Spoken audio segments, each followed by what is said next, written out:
The addition of hydrogen halides. Oh boy, am I going to have fun with this reaction right here. Now, I have two possible addition of hydrogen halides. I have a Markovnikov addition, and I do have an anti-Markovnikov addition that only works for HBr. So let's just start with the top right here. I have HBr. There's nothing else right here. So I have one butene. This right here is a Markovnikov addition. And this reaction we have seen before.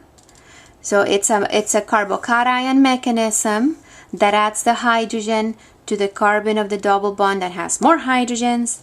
The bromide will be on carbon number 2.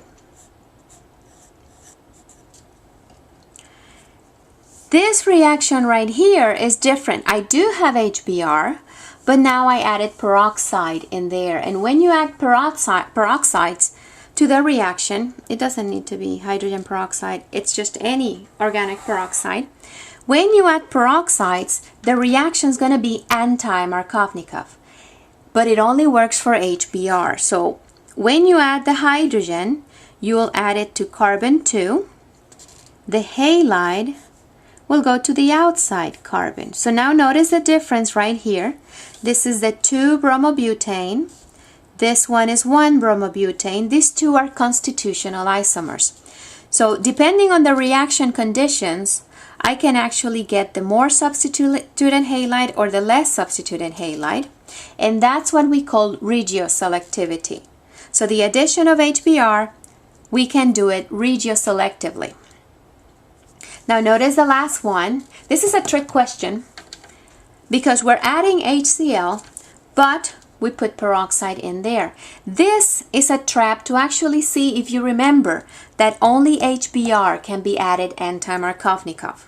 So in here you add HCl, and it doesn't matter how much peroxide you bring in here. You can put a ton of it in there. The reaction will remain Markovnikov. So let me make a note right here, big note.